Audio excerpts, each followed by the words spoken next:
बघ, तू स्ट्रेस घेऊ नकोस. स्वयंपाकाचं मी बघतो, तू मिशनकडे लक्ष दे. हे बघ, मला माहिती आहे की तुला स्वयंपाक करता येतो, पण तुला एकाच माणसाचा स्वयंपाक करायची सवय आहे. इतक्या सगळ्यांचा स्वयंपाक कसा करशील? अगं, ते मॅनेज करतो मी. बॉस, आजची लढाई स्त्रीसाठी आहे. स्त्री ही फक्त उपभोगाची वस्तू आहे, ती दुर्बळ आहे असे विचार घेऊन समाजात वावरणाऱ्या विकृतीविरुद्ध लढा आहे हा. तू लढ, मी आहे तुझ्या जबाबदाऱ्या सांभाळायला.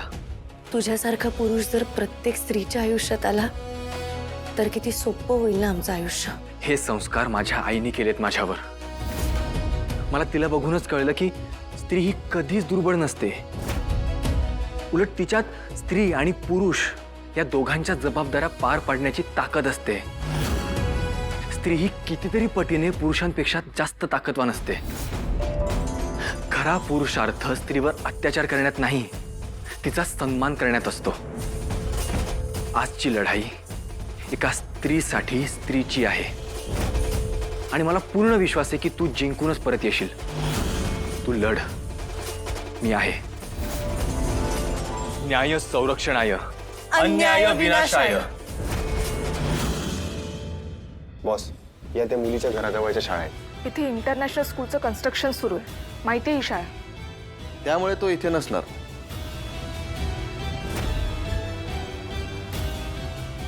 ही दुसरी शाळा आहे. ही शाळा माझ्या घराजवळच आहे आणि या शाळेच्या आजूबाजूला खूप वस्ती आहे. त्यामुळे थोडीशी जरी मुवमेंट झाली तरी तिथल्या लोकांना लगेच कळणार. त्यामुळे मला नाही वाटत तो माणूस इथे असेल.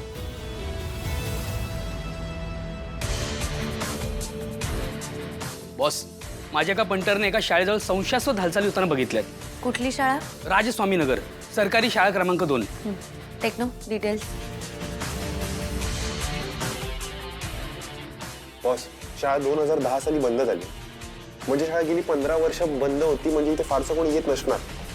आणि बॉस, त्या माणसाच्या मागे जी शाळा होती त्या शाळेची अवस्था बघून असंच वाटत होतं की ती 10-15 वर्ष बंद असेल.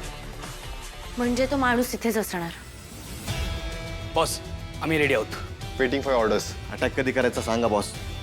नाही, ही स्त्रीची लढाई आहे. त्यामुळे या मिशनला लीड फक्त मी आणि फातिमा करणार. तुम्ही फक्त सर्वेलन्ससाठी असाल.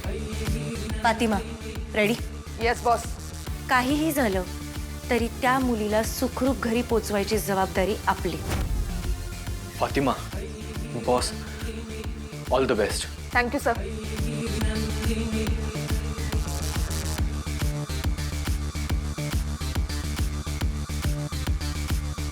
न्याय संरक्षणाय, अन्याय विनाशाय.